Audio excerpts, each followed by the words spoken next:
When you say what you shouldn't, even the air holds its breath, deciding whether it's worth breathing further. I don't raise my voice. I never have to. The old platform swallows sound and gives it back to me, polished, steady. A ribbon of breath snaking through rusted beams and cracked tile. The station's been dead for years. No trains, just the ghost of announcements and the stain of damp seeping like old grief. Graffiti scales the walls in overlapping alphabets. Under a trembling string of bulbs, someone has painted in a careful hand, "We breathe too." Not loud, I say, letting the words fall like small stones into deep water, just clear. That's all we need. I'm dressed in black not because I want to disappear, but because I want the ideas to show up first. My palms are inked from the blueprints I drafted earlier, tunnel lines and escape arrows smeared into accidental tattoos. Architect once, ghost now. The thought has teeth, but I smile at it anyway. Across the platform, faces tilt toward me, some drawn tight with fear, some stubbornly hopeful. A family, 2 betas and a boy with a hand-me-down coat, stands near a column blotched with mildew. A cluster of young omegas share a scarf too thin for the season. The air carries their pulse, salt and warmth, the brassy, nervous edge of 100 bodies pretending not to shake. We were taught to be quiet, I continue, to make ourselves polite, palatable, to press our throats into neat collars and call it stability. Someone snorts, disbelieving, relieved. Good, a laugh, even the tiniest one, is a nail pulled from the old scaffolding. We are not born to whisper, I say. The words go out from me like the ripple of a thrown pebble. I feel the platform hold its breath. I feel the crowd do the same, because timing is everything. Architecture is. Timing, pressure, weight. And if I stack these moments right, they will hold. At the back, near the boarded ticket booth, a girl stands alone. She is too young to be here without someone's hand to hold. 17 maybe.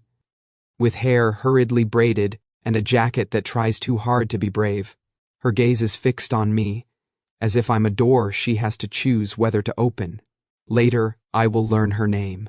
For now, I only know the shape of her fear. Every structure, I say, is an agreement disguised as stone.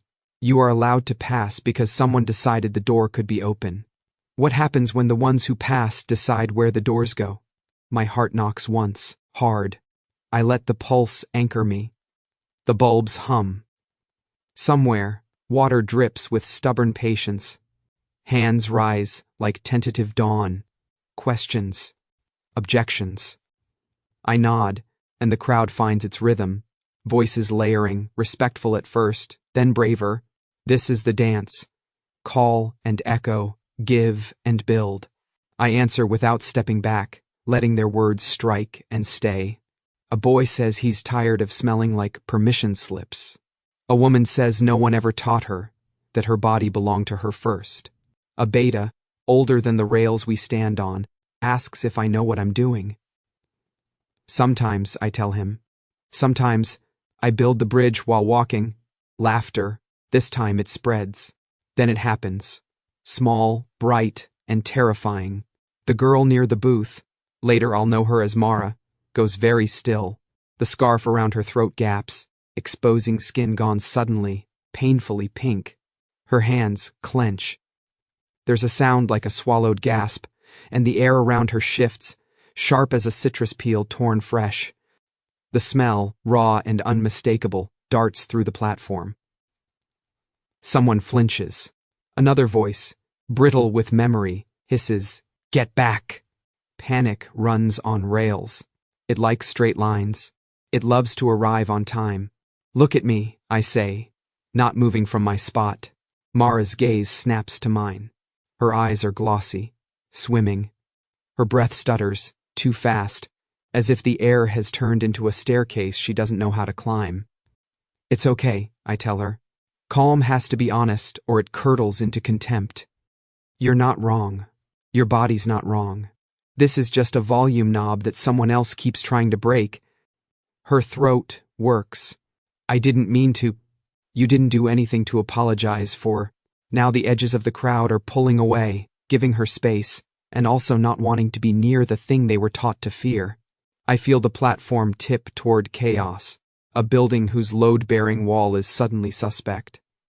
I raise my ink-stained hands. Listen. The station listens to me because it remembers how. Because I have learned how to speak to structures, and crowds are a kind of structure. We will not punish each other for existing, I say. If you feel unsafe, step back. If you can help, step forward. We will not stare. We will not shame.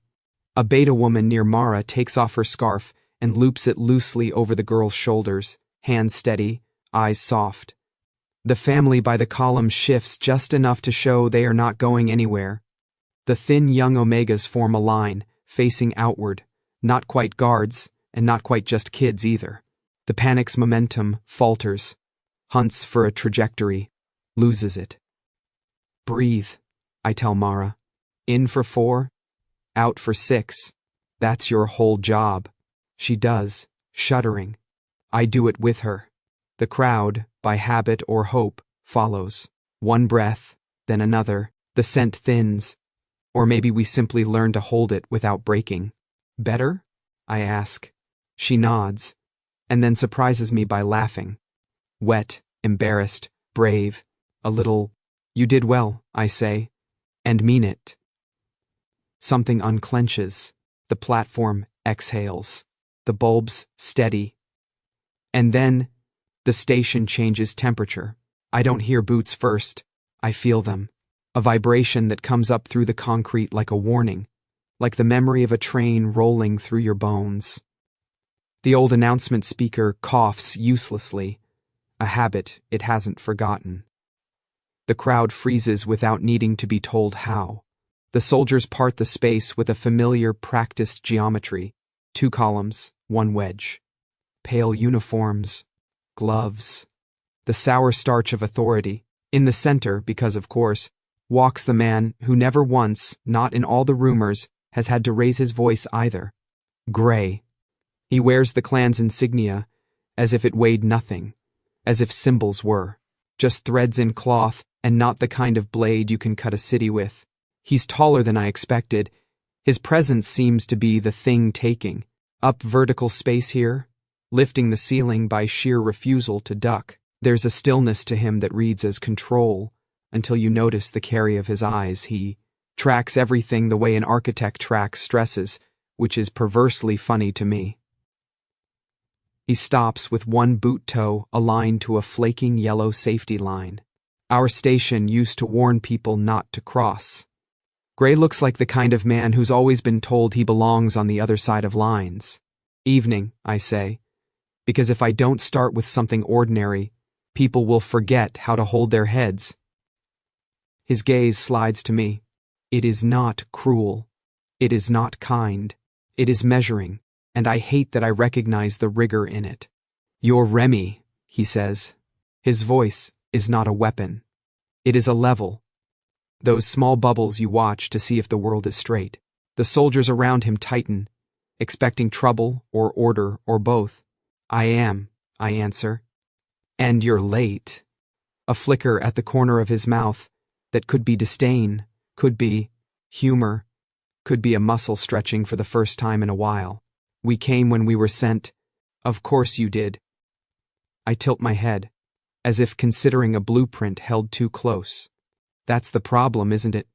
There it is, that infinitesimal shift, the crack you hear before a frozen river remembers its water. People miss it because they're looking at the gloves and the insignia. They don't see the way his jaw locks slightly off-center when someone refuses to move exactly how he expects. Behind me, Mara stands taller under the borrowed scarf. I hope she can't hear my heart. I hope Gray can. You're violating assembly ordinances, one of the soldiers barks, perhaps offended by the lack of screaming. Gray doesn't look at him. He keeps his eyes on me, and I have the uncharitable thought that he's making a list he intends to share with no one. We're breathing, I say. I check the statutes. That's still permitted. A ripple of nervous amusement, fast and guilty. Gray hears it.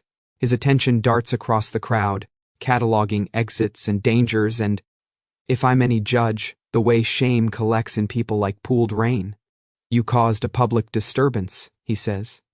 I interrupted a private despair, I reply. The disturbance was already here. Mara's breath is steady now. The platform knows it. Gray steps closer, just enough to test the way fear moves in a space. He's good at this. A man who learned the physics of presence long before he learned the ethics of it. Up close, I see the fine scars that web the back of his knuckles. I wonder what he's held that fought back. Do you think you're clever? He asks, quietly. Frequently, I say, but that's not what we're doing. His brow ticks. We, yes. The part of the city that keeps getting told to be invisible until it's convenient to blame us for being seen. I feel the shift again. Small, almost theoretical. The soldiers are waiting for a command. The crowd is waiting to see if it's already too late. I am waiting to see whether the man in front of me is a wall or a door disguised as one. You're breaking the law, he says at last, as if the words are an anchor he isn't sure he wants to drop. Laws that forbid a voice break themselves. I answer. The sentence lands. It doesn't echo. It doesn't need to. He lifts his hand. I don't move. I don't bow. I don't do the ritual that has kept too many of us alive by making us smaller than we are.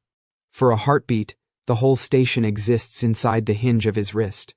Gray's fingers open, just enough to be mistaken for nothing at all.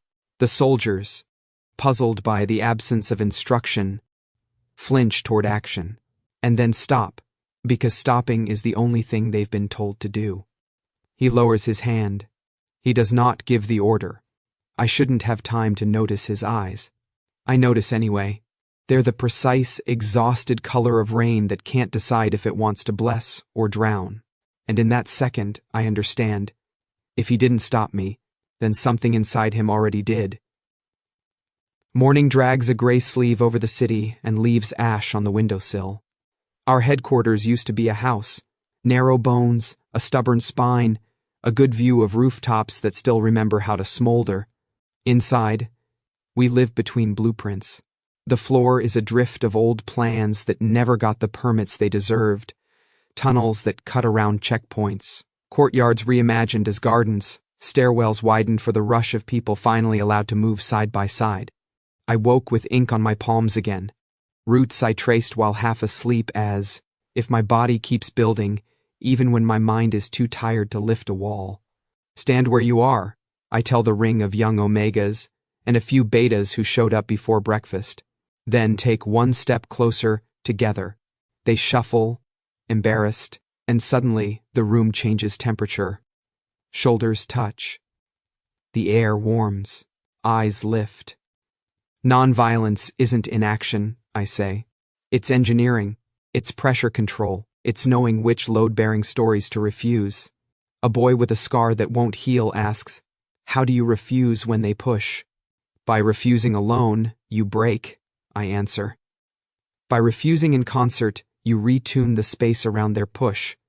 Make them have to hear their own force come back. I draw a rectangle on the peeling plaster with a chunk of charcoal, a doorway. Then I sketch a second rectangle inside it, smaller, lower. This is the door you've been told to use, I say, tapping the small one. It makes you stoop or crawl or apologize. Someone laughs, bitter, familiar. This, I shade the larger frame, is the one we build. Same wall, different agreement. You make it sound easy, a girl murmurs. She can't meet my eyes yet. Her voice shivers like a bridge in wind. It's not easy. It's arithmetic, I say. Feet plus feet, breath plus breath. You're not alone. That's the math they don't teach. A kettle hisses somewhere. Distant roofs cough smoke. The city has a way of pretending it's fine while it burns, like a man who insists.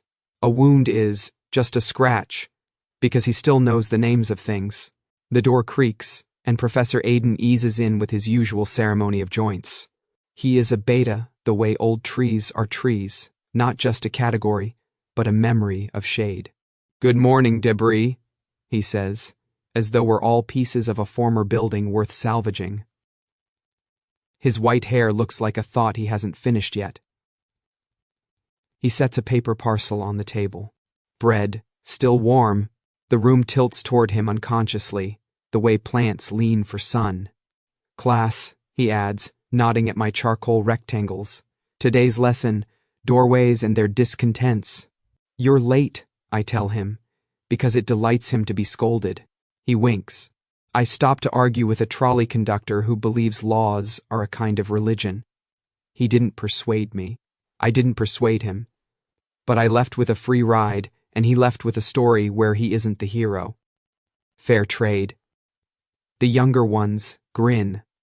The scarred boy looks at his hands, like he's surprised to still have them. Aiden breaks bread and passes it around, then leans his hip against the table, eyes on me, eyes on them, eyes on some place beyond the wall where history keeps its ledger. Even an architect, he says softly, shouldn't build without knowing what will live in the house afterward. I know, I say, quiet. We're drafting aftercare along with the uprising. We don't just open doors, we make sure somebody's on the other side with tea. That, he says, is civilization. The youngsters perk up at the word tea more than civilization, which is as it should be. We spend an hour on drills that aren't drills. How to widen a circle without stepping on anyone. How to raise your hand without raising a fist. How to say no in ways that make the room say it with you. Aiden punctuates my lecture with caustic poetry. When an argument starts about whether words ever change anything, he tells a story about a poem smuggled into a mine that made the foreman weep. And whether or not it happened doesn't matter because half the room looks like they just saw a ghost pat them on the shoulder. When the students leave, scattering like new birds, Aiden stays, watching. Me collect paper plans into piles that pretend to be categories. He waits until I stop pretending not to notice him. You spoke to them last night, he says, not asking. They walked into a room where a girl learned to breathe without apologizing, I answer. I suppose they thought they could fix that, did they? He studies my face. No, I say, or not yet. He blows out a breath that seems to have been waiting in him for a decade. Then we are on borrowed time, which, he pats his coat, is the only kind worth anything.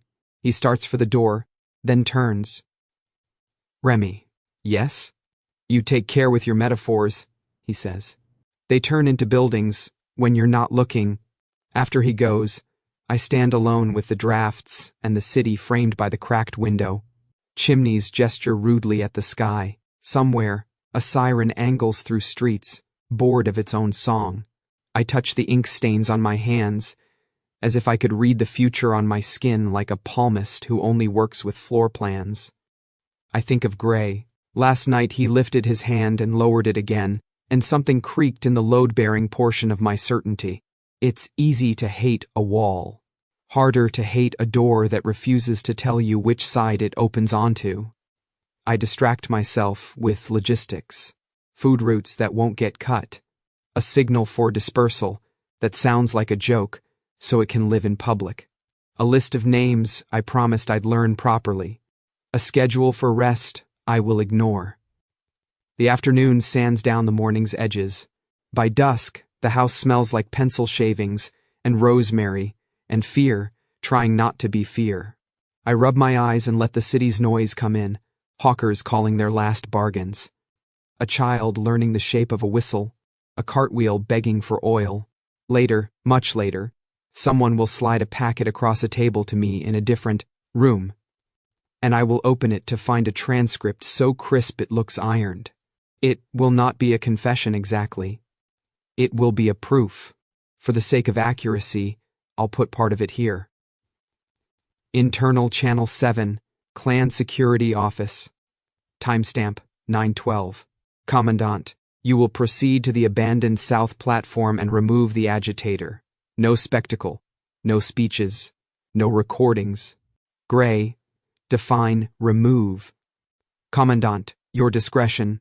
Gray, My discretion is uncomfortably famous. Commandant. Then use someone else's. Gray. I prefer my orders unambiguous. Commandant. Fine. Eliminate the instigator if you cannot apprehend. Report upon completion. Gray. Silence. Commandant. Is there a problem, Captain? Gray. Only if you insist that language commit the crime for us. I didn't know those words at the time. What I knew was this: rumor travels. And that night, rumor told me the clan had upgraded their verbs. There's another piece to the transcript. Shorter, more dangerous. It took longer to reach me, and when it did, the paper smelled faintly like rain and iron. I don't know who risked sending it, I can guess. Private corridor, East Barracks, Kai. If the name is Remy, I owe him. Gray, explain. Kai, South Sector. Years ago, a fire. Someone pulled me out by the collar and laughed like it was a bad rescue in a better play. He called himself Ilan. Gray, you're certain? Kai, I remember the laugh. If it's him, don't kill him. Don't let anyone. Gray. Silence. Back in the present, I stand at the window and try not to stage manage the universe.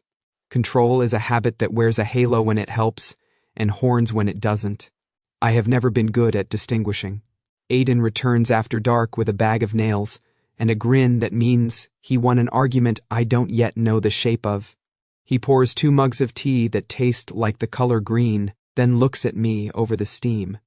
You're thinking like a lattice, he says. A what? An interlocked structure that distributes weight through repeating patterns, he says, delighted with himself. You'll hold, as long as you keep repeating compassion. Compassion isn't a pattern, I say. It's a choice. Ah, he sips.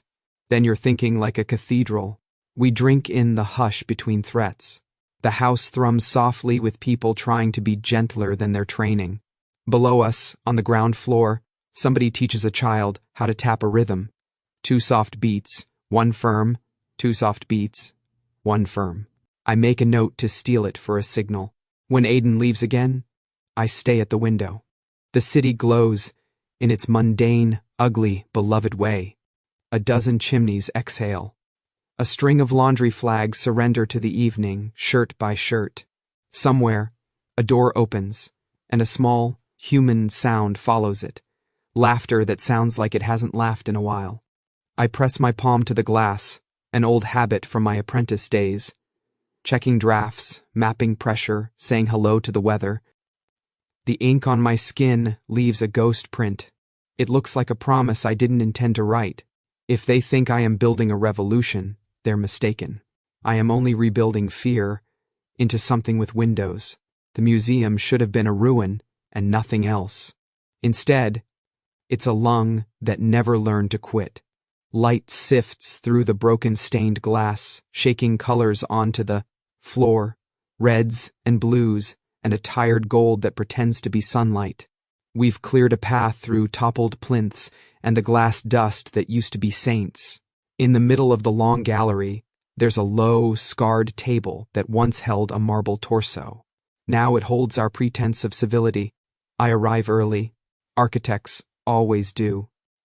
If you don't model the space before the conversation starts, the space will model you.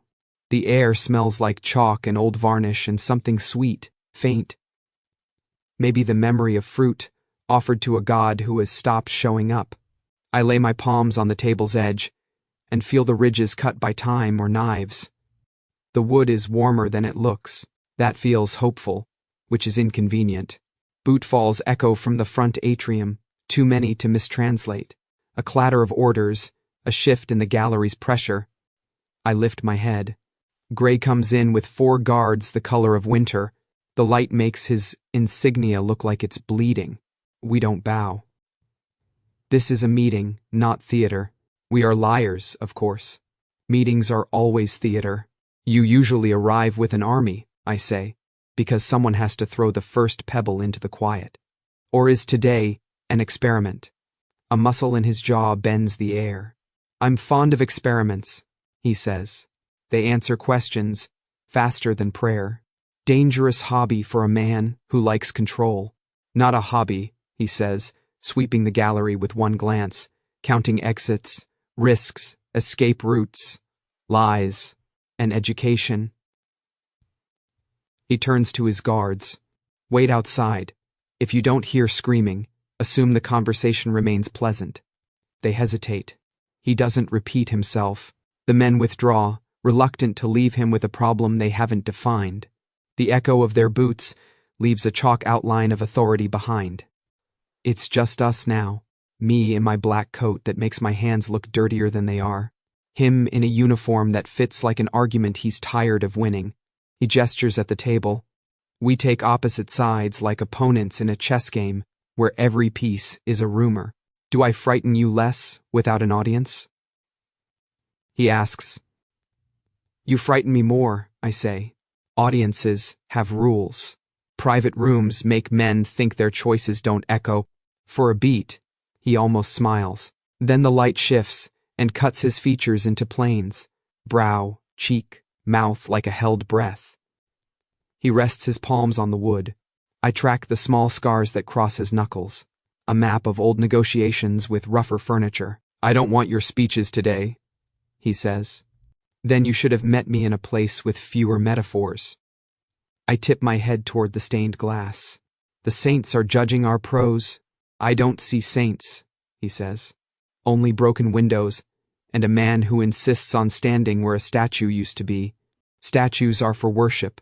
I'm for use. And what are you useful for? Building what you keep tearing down, I say lightly. Doors that fit people who don't carry your stamp. The light shivers. Dust sneezes upward. I fold my arms to stop my hands from talking too much. He notices the motion. He notices everything. Then selects the angle of attack that won't feel like one. You're organizing illegal assemblies, he says, tone even, words placed like stones. You're encouraging people to test limits that keep streets from burning. Streets are already burning, I answer. You just pay men to pretend they smell rain. His eyes track mine, and I feel it. The thin wire between us pulled just tight enough to hum. It's not attraction yet. Not exactly. It's the relief of finding another person who can hear a frequency the others call silence. You think you're clever, he says. Frequently, I say. But that's not what I'm doing here. What are you doing here? Making the room bigger.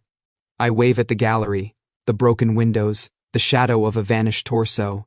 If the room is big enough, maybe we stop stepping on each other's throats by accident. By accident, he repeats, as if turning the word with gloved hands. You underestimate how often it's deliberate. I don't, I say. I just refuse to build for deliberate cruelty. It collapses poorly. Something flickers across his face. A draft under a door you thought was sealed. He leans forward, elbows on the table. The picture of a man who has worn this posture so often it owes him rent. Tell me the part where your gentle architecture doesn't get people killed. It's not gentle, it's precise. I tap the wood. You move pressure. You distribute. You teach a crowd how to hold itself without permitting a single hand to be the fulcrum. When the baton comes down, there are 6 shoulders under it, not one throat. You make it sound clean. It's never clean. The taste of last night's dust returns. It's just less bloody. He goes still at that word. I hate the smell of blood, he says. And the confession arrives so quietly it takes me a second to recognize it. As if he set a glass down and it turned out to be his heart. Do you? I ask, surprised into gentleness. Told me it would become a smell I could work through, he says. It didn't. Someone lied, I say. He huffs something like a laugh, but smaller. One of those sounds made by men who don't want to owe you for it. He looks at my hands, sees the ink. You don't fight. I don't know how, I say. Not with fists. I know how to make a room behave. I know how to make an idea hold weight without breaking the floor. I know how to get people to stand long enough to hear themselves. You say it like a superstition, like a specification. Silence blooms. The light chooses his cheekbone for a brief coronation. Outside, a pigeon tries to reinvent grief on a window ledge. We ignore it. Your commandant wants me eliminated, I say conversationally, because if fear is a guest, it gets louder when you ignore it, or apprehended. He's undecided about his verbs, which makes me think he uses them to do the crime before his hands do. The corner of Gray's mouth considers treason. You have good sources. I have good ears. I tap the table again. You said experiments answer faster than prayer.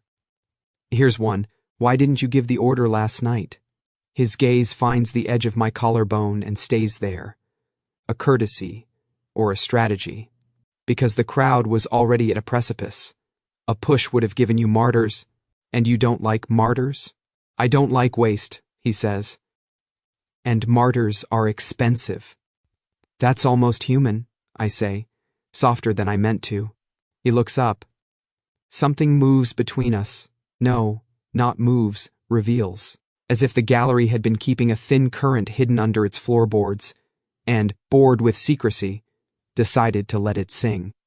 Are you afraid of what's in me? I ask before I can file the words into the folder marked later. Or of what's in you? I'm not afraid, he says. Not a boast. A fact he's had to be. Worse, I say, and can't help the crooked smile. When an alpha isn't afraid, he starts breaking things. His eyes flash. Not anger, recognition. You think fear is a virtue. I think fear is a break, I say. I think you were taught to cut the line, and you were taught to praise the lever, and use it. I flatten my palm on the wood and feel the table's old wounds. I'm not asking you to be kind. I'm asking you to be precise. He reaches out, perhaps to emphasize a point, perhaps to move a splinter away from my hand. His glove brushes my wrist. It's nothing, physically. A casual scrape of leather over skin. It should be less than a handshake, less than a nod. It should be forgettable. The world decides otherwise. A thread, no, a fine incision of light, flares between our hands. Gold, not bright like coins, but warm like breath held against winter. It is the exact width of a promise and twice as impossible. It snaps into being as if it was always there, an invisible line suddenly traced with fire. I inhale sharply. He doesn't. Of course he doesn't. He can't see it. He can't feel the featherweight tension that anchors at my pulse and tethers to the angle of his palm. The thread hums once, like a tuning fork finding the room's true key, and then dims until I'm not sure if it's gone or merely waiting. Gray withdraws his hand, as if he didn't touch anything rare. Maybe he didn't. His face is unreadable, but the color in the glass behind him goes briefly sand blue. I curl my fingers into my sleeve to catch the tremor. Architects don't tremble. We measure. Still, my heart hasn't gotten the memo. You flinched, he says. Splinter, I lie. Because I don't have a diagram for what just happened, and until I do, I'm not letting him in the room with it. He studies me in a way that makes the air feel like a garment I might be wearing wrong. You should learn to fight, he says finally. I should learn to sleep before dawn, I say. We don't always get what would make our mothers worry less. Who taught you this?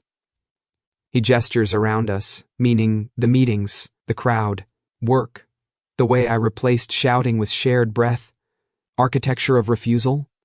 A man who tells better jokes than I do, I say, a beta with bones like roots. Your professor, he says. He knows more than he should, which is either intelligence or attentiveness.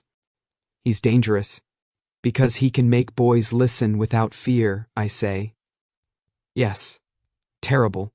Gray's mouth almost smiles then, genuinely this time, and I feel the thread humming. Somewhere just out of sight, like a bee, deciding whether to bless the garden. What do you want? He asks. The same thing you do, I say. Order. He tilts his head. You think I don't know what I want. I think you know exactly, I say. I think that's the problem. The light grows tired of us and wanders to a different patch of floor.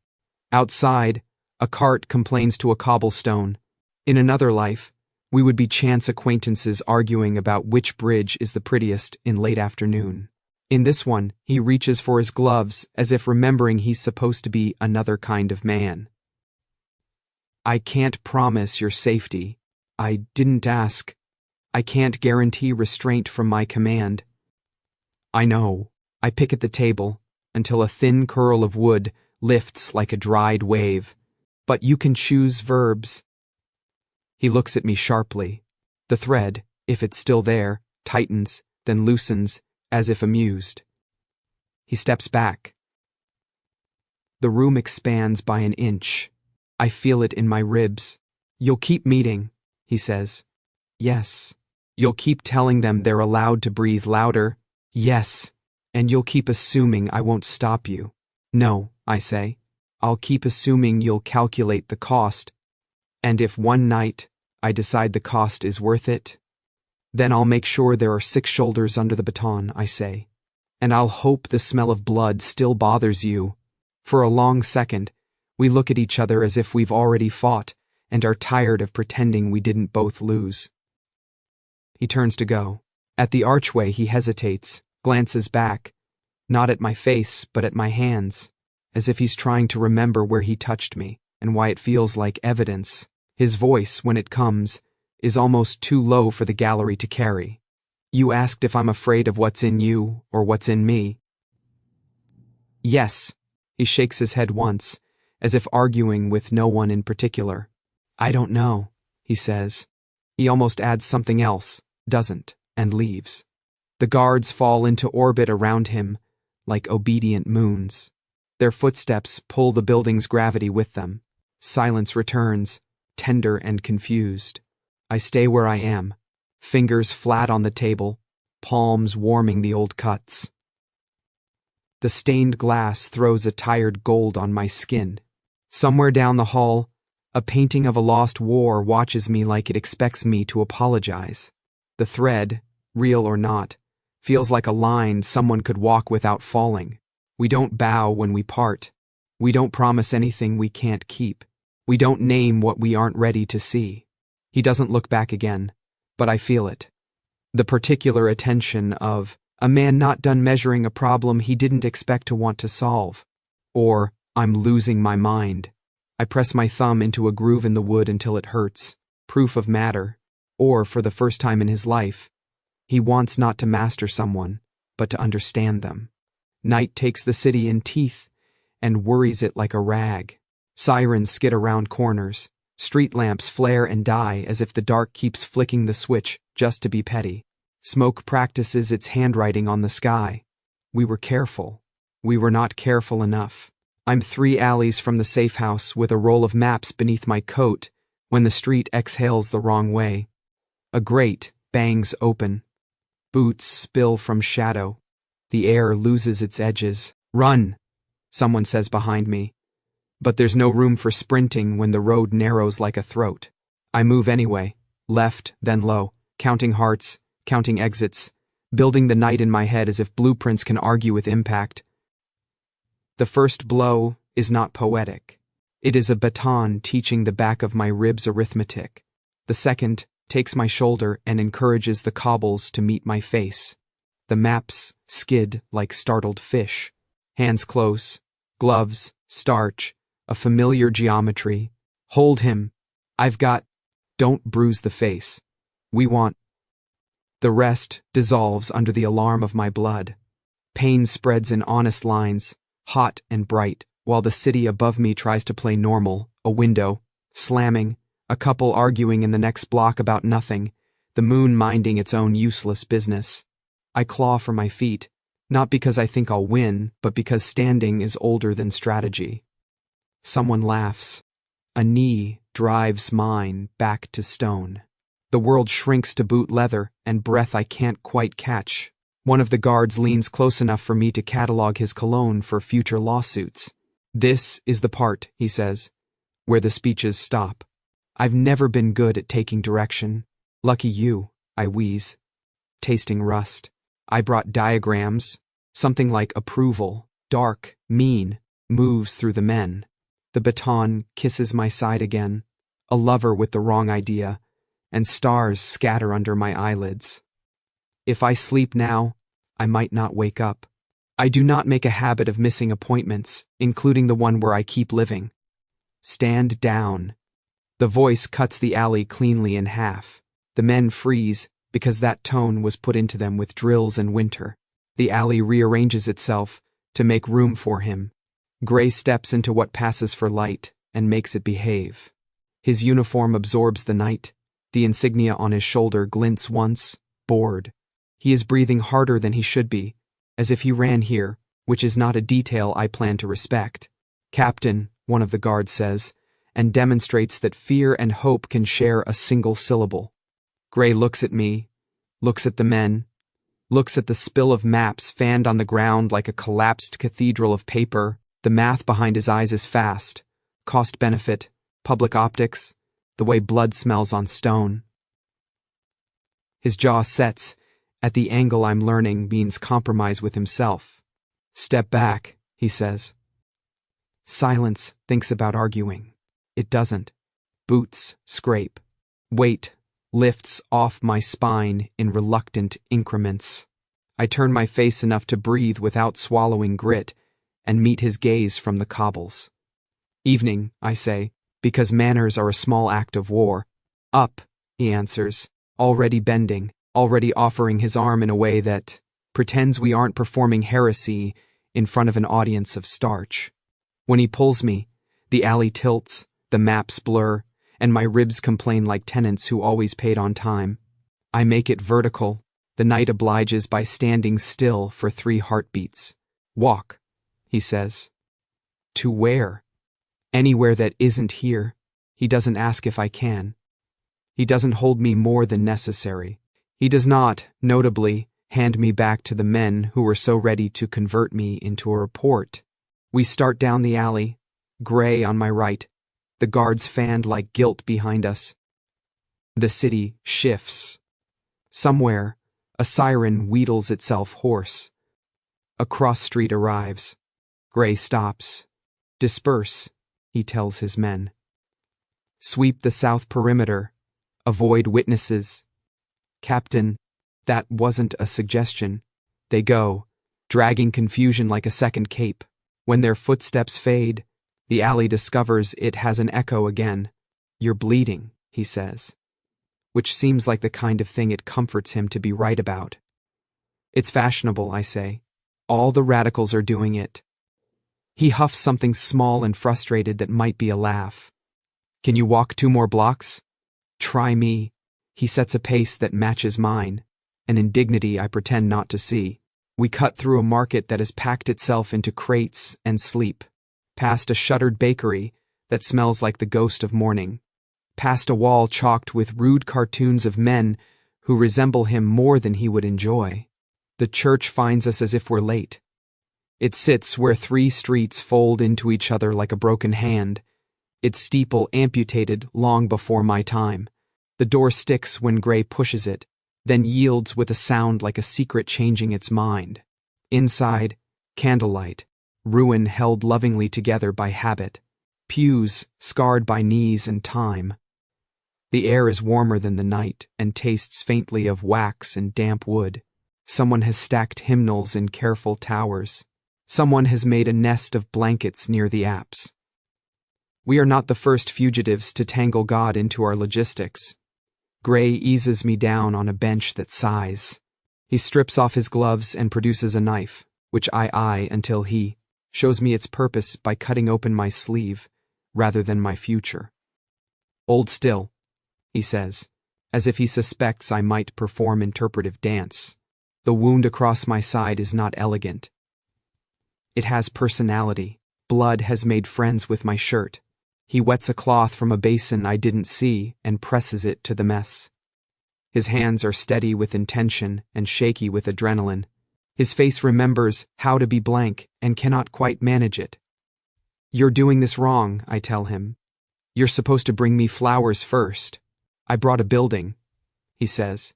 It seemed more durable, I hiss, as he finds the tenderest edge of me. You do know how not to kill someone, I say. Progress. Don't be brave, he says mildly. I'm being rude, I say. Different skill set. He works in silence for a while, cleaning, binding. The church makes old wooden noises around us. I take inventory of my parts and decide I still own most of them. Why here? I ask. Because it's empty, he says. Because the door was already open. Because the command office doesn't watch a building that lost its roof and kept its faith. That last one was almost poetry, I say. Careful. He glances up. The candle nearest us gives him a kind of benediction I doubt it intended. His eyes look like rain stalled on a decision. Do you always joke like this? He asks.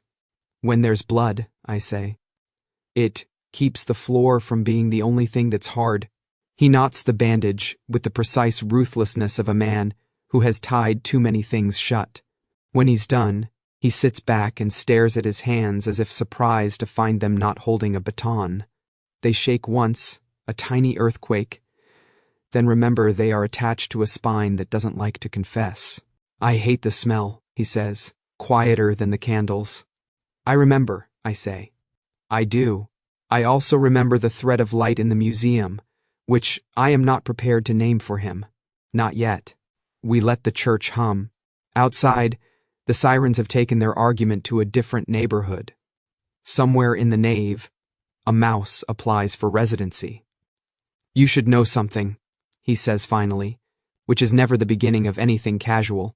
I have a list, I say. Pick a number.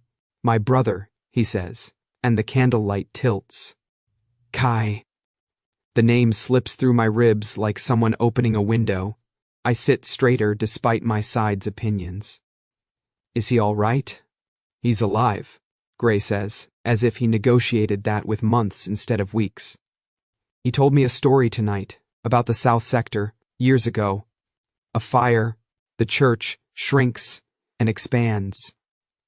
Memory opens like a trap door. He said a man pulled him out by the collar, Gray continues, watching me, with a care that feels like inspection and concern wearing the same coat. Laughed. Said it was a bad rescue and a better play. Gave a name. The laugh surfaces from some old attic in me, warm and reckless and badly timed. Smoke. Screams. A stairwell that couldn't decide whether to be a stairwell. A boy too light in my hands. Officers shouting orders that had nothing to do with living, the taste of soot, and the conviction that jokes are bridges you can build in midair if you have to. What name? I ask, though my chest already knows. Elon, he says. The church decides to be very quiet. Elon, I repeat, and the syllable sits on my tongue like a coin I carried too long. I haven't worn that in years. His gaze doesn't move. It was you. It was a blur, I say, and can't quite pull flippant over my voice like a blanket. A bad rescue, good result. He kicked like a mule. He does that, Gray says, and, for the first time since I've known him, his mouth makes a smile that isn't a political act. Small, exhausted, true. Sit in the wrecked pews with a riot dozing somewhere outside, and let the new math. Write itself, a boy, a fire, a laugh, a name I grew out of. A brother who remembered. You saved his life, Gray says. I pulled him, I say. Everyone else did the saving. Fire wanted to argue. I insisted. That's your way, he says. Not heroics. Insistence. I'm irritating, I say. Professionally. He almost laughs. And the sound is a knife deciding to be a spoon. My body chooses that moment to be more tired than pain. My head folds not elegantly onto the wooden rail of the pew. The church rocks once, like a ship remembering water. Don't sleep, Gray says, alarm flaring through his competence. You just told me not to be brave, I murmur. Let me be obedient somewhere. His hand touches my shoulder. Not to shake me, not to pin me, but to anchor me in place just enough that the bench feels less like a cliff. The contact is an accident of kindness. The world makes a note of it. Light, thin as a hair drawn by a gold nib, stitches the space between his fingers and my skin. It wakes in a shimmer that could be candle trick if you don't believe in anything else. It lifts, a line trembling like a harp string at rest. It hums so low I feel it in my teeth. I look. Of course I look. The thread hums back, as if pleased to be witnessed. Gray's head turns. For a second, his eyes go very sharp, not with soldier's focus, but with the human shock of seeing something the world told you wasn't there. The gold glows, faint, shy, and then the candle gutters and bends its light across the gesture, and what remains is explainable if you want it badly. He wants it badly. Reflection, he says, too quickly. Candle? I agree. Because if we both lie at the same time, it sounds like truth. He removes his hand, as if the wooden rail has burned him. My shoulder misses the weight more than it should. I slide down another inch into sleep I can't negotiate away. He lets me, which is the most disobedient thing he's done all night. Remy, he says after a while, when he thinks perhaps I'm not listening. His voice lands on the floor between us, and sits there like a visitor who took off their shoes. If this is a chain, it is the first one I don't want to break. I keep my eyes closed. The church keeps my secret. The gold thread, imagination, omen, engineering error in the universe, rests where it was, invisible again or merely patient. In another pew, a candle finishes itself with dignity. In the alley outside, Rain considers, then decides we've had enough for one night. Gray sits a little closer, not touching, guarding nothing, guarding everything, and I let the dark ferry me into a sleep that doesn't feel like surrender so much as a doorway. Somewhere in that slip between waking and not, the old name lifts its head, amused. Elan, it says, like a friend I left on purpose. Still building in the smoke, I see. Still insisting, I answer, perhaps aloud, perhaps only to the bench. When I wake next, the church will be gray with mourning. Gray will be a shadow where men usually put guns. Pain will be a room I can stand in. And the city, rude and beloved, will be waiting to see which verbs we choose. For now, I sleep with a bandage under my ribs, a ghost name in my mouth, and the knowledge that the man who was supposed to end me carried me instead into a place with candles. If this is a chain, I think before it all goes soft, then let it be one we walk together until it becomes a bridge. Morning comes in the color of unspoken things. The square wears a sheet of cloud like it forgot to dress. Cobblestones sweat last night's rain. Banners hang with the exhausted dignity of laundry. Someone has swept the center too clean. Punishment performs better without debris. They set a scaffold, not the hanging kind, the speaking kind. 3 steps, a railing, a place for a throat to be displayed. Uniforms constellate along the edge of the crowd. Families make themselves into smaller families. You can hear the arithmetic of fear. 2 children, 1 parent, 3 exits, 1 lie. Aiden stands at my shoulder, solemn as a bell that remembers every hour it has ever named. His hand ghosts just above my elbow, an old teacher's balance check. You don't have to do this glamorously, he says. Ordinary will suffice. Ordinary is the glamour, I say, and mean it. My bandage tugs when I breathe deep. How do I look? Like a man who has already fallen and is bored of gravity, he says, and his smile is a blessing disguised as abuse. We came without fanfare. We will leave, underlined. The commandant makes his entrance late, as men who are sure of their verbs prefer. He climbs the steps with an air of having invented height. Gray appears a beat later, out of sync on purpose or despite himself. Kai is there too, a few paces back, a crease between his brows that wasn't there. When he was a child, rescued from a fire by a man who joked his way through smoke.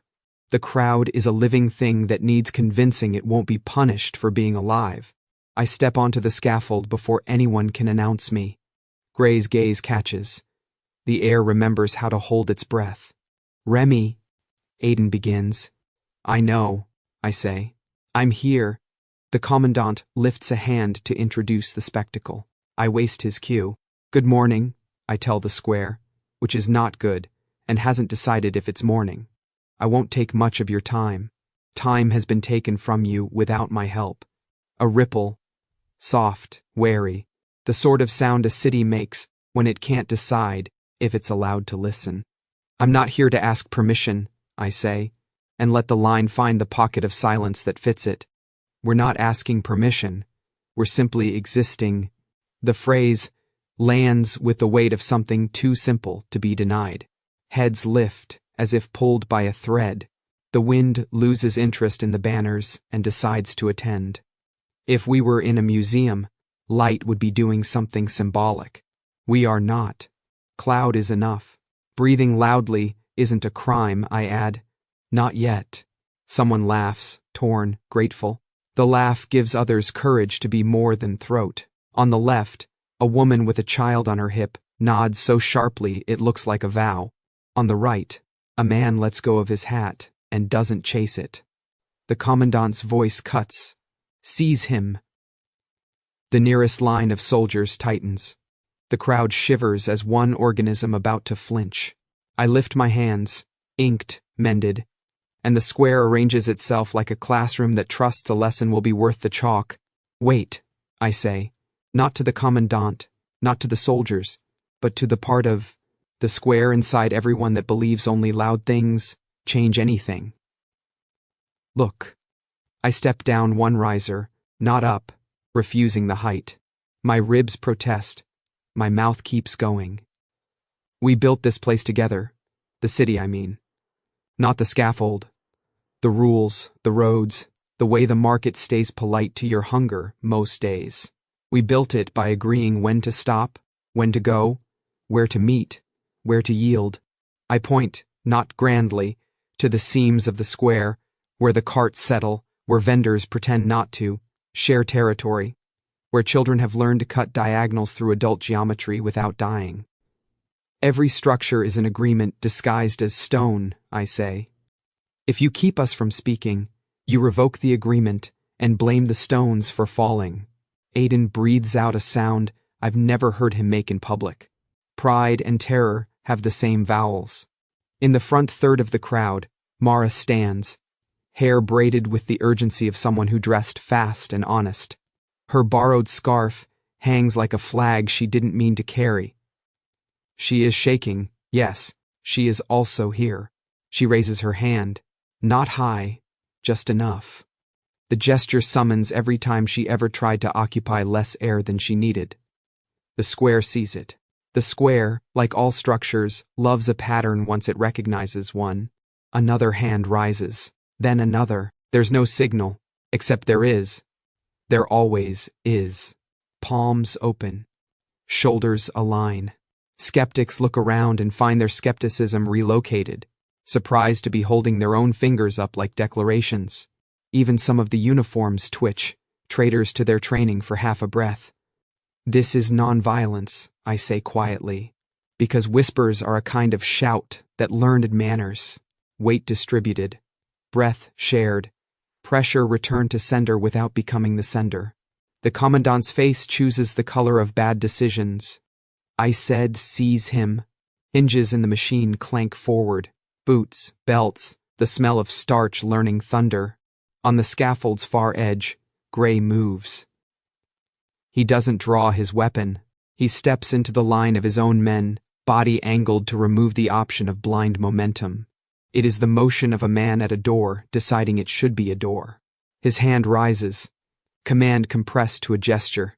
Every eye that knows how to watch looks to it, and then he does the most expensive thing a man like him can do. He lowers the hand. Stand down, he says, voice flat, the calm of winter accepting spring's audition. The commandant turns on him with the fury of authority, surprised to discover it was rented. Captain, Gray doesn't blink. If existence is the crime, let it begin with me. The sentence arrives like a match deciding to become a lighthouse. He unbuckles the holster and places the weapon on the scaffold rail, the way you set a centerpiece on a table You want people to remember. The square changes shape. Air remembers every song it has ever kept quiet. The soldiers are a problem looking for orders and finding none. Their eyes jitter between uniforms like anxious birds. Kai steps to Gray's shoulder, almost in defiance, mostly in love. He doesn't do the theater of touching, but he exists there, which is more. Aiden puts a hand to his face and fails to entirely pretend it's because of the wind. "What are you doing?" The commandant hisses, which is a strange question to aim at a man performing something obvious. "Choosing verbs," Gray says. I stand still because movement would be rude, like coughing during a string quartet. The square's sound tilts, something between a sob and a shout, the vocabulary of people who thought their throats were rented, suddenly discovering deed rights. Mara climbs the first step of the scaffold without asking anyone if she's allowed. Her hand is still up. She stops beside me, breathing like a person who just chose the larger door. "Hi," she says, not to me, to the square. The square says hi back, some aloud, some with the shift of weight that means present. Rise higher. Somewhere in the second row, a uniformed woman lifts hers and then tucks it back down, startled by her own body's treachery. The treachery looks like relief. The commandant barks a third order, then a fourth, stacking words like sandbags against a tide that isn't water. No one moves with him. They move with the square. That is worse for him than disobedience. It's a reallocation of gravity. "I told you," I murmur to no one and everyone.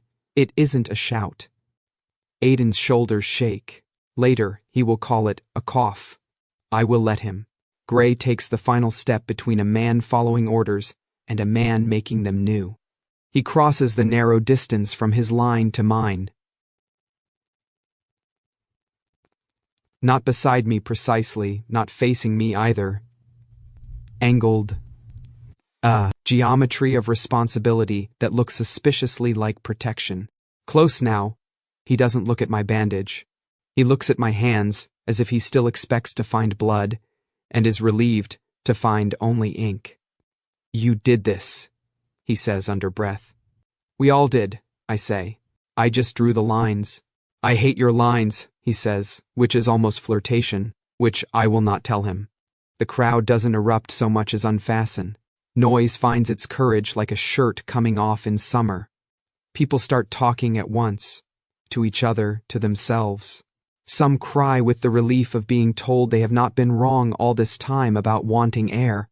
The commandant, thwarted, makes a note in the air with his finger that means report, regroup, revenge. The square watches him leave. He leaves like a man who will draft a new plan featuring fewer variables and more walls. We stand. We do not triumph. We remain. Aiden comes up the steps, slower than he'd prefer.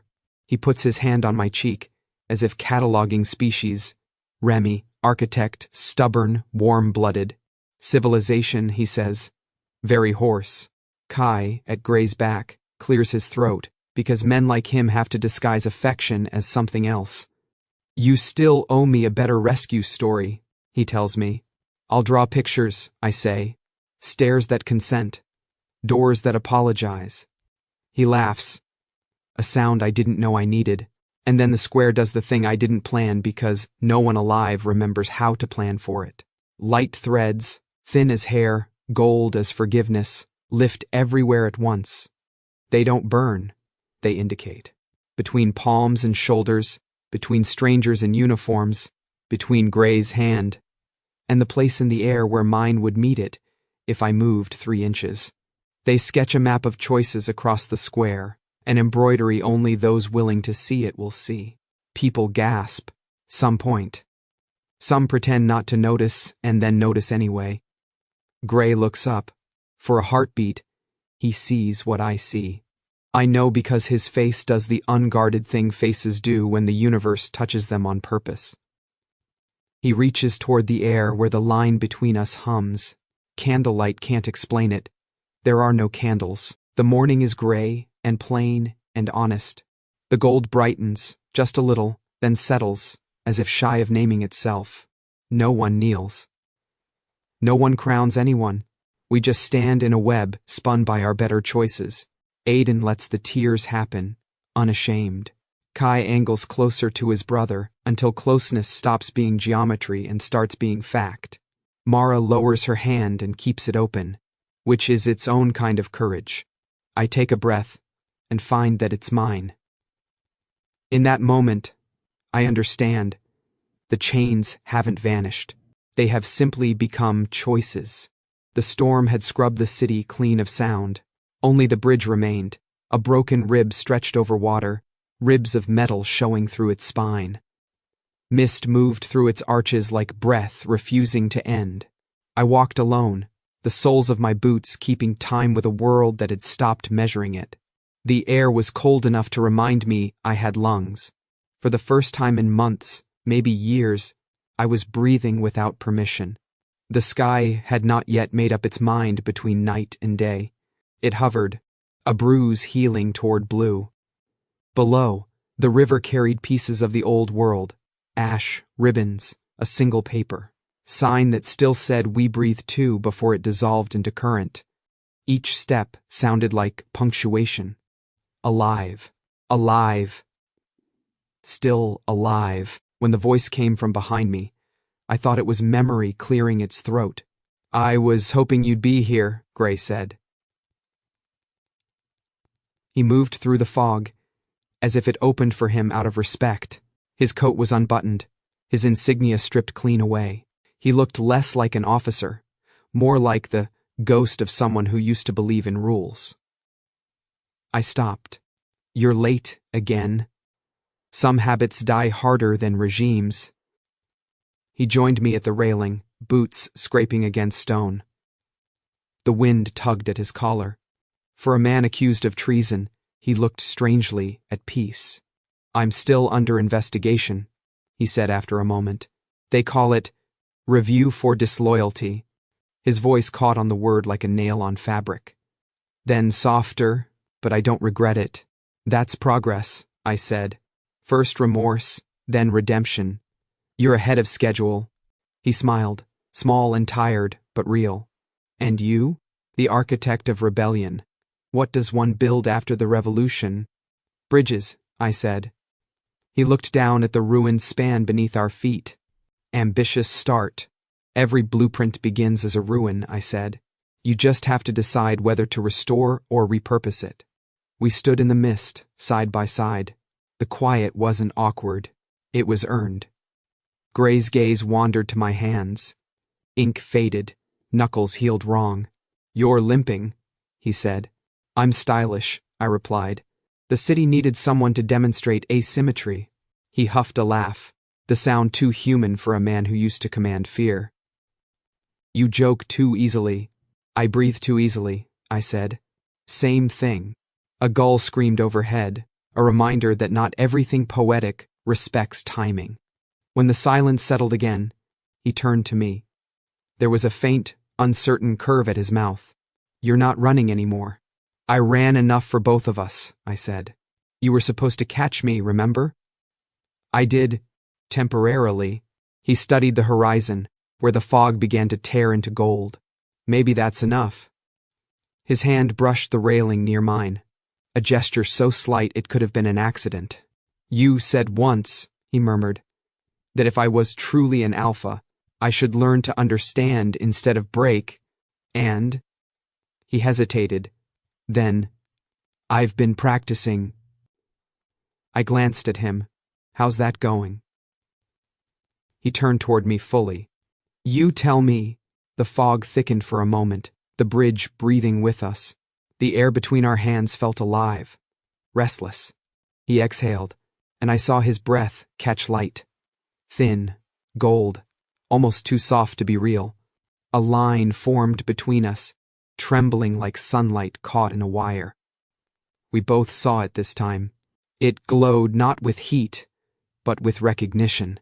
A thread, delicate and deliberate, drawing itself from his pulse to mine. Gray blinked, startled. You see it too? I nodded. So, it's not just my head this time. Good, he said. I was beginning to worry sanity was contagious. The light shimmered once, then steadied, no longer hiding as metaphor. I felt it hum against my skin, gentle but certain. Congratulations, I said. You've evolved. The alpha learns empathy. He narrowed his eyes. Don't ruin the moment, Omega. Too late, I said. The thread pulsed, amused. Or maybe that was us. For a while we just stood there, laughing like people who'd forgotten how and were pleasantly surprised to remember. The mist began to burn away. The city revealed itself in pieces. The roofs first, then the alleys. Then the faint curve of the square where yesterday refused to die. Somewhere below, the river caught the light and threw it back at the world. Gray rested his hand on the railing again. So what now? Now? I said. We build something that lasts longer than obedience. That sounds like work. Everything worth it does. He glanced at me sidelong. You're going to keep making speeches, aren't you? Only when there's someone interesting to annoy. He pretended to sigh. Unfortunate for me. Unfortunate, I agreed. The thread between us glowed brighter once, as if laughing too. Then it began to dissolve. Not snapping, just fading, merging with the sunrise. It left warmth behind, like the afterimage of touch. Gray followed its vanishing path with his eyes. If it was a chain, he said quietly. It didn't feel like one. Chains aren't the enemy, I said. Only the ones someone else locks for you. He nodded slowly, absorbing it. So what do we call this? I looked toward the sun climbing out of the fog, painting us in colors that didn't belong to either of our worlds. Choice, I said. We started walking. The bridge groaned under us but held, as bridges do when they remember their purpose. The mist thinned into morning. Behind us, the gold light threaded through the air one last time, no longer a tether, just a trace. Freedom, I realized, isn't the absence of chains. It's choosing whose hand you hold when you walk across the bridge.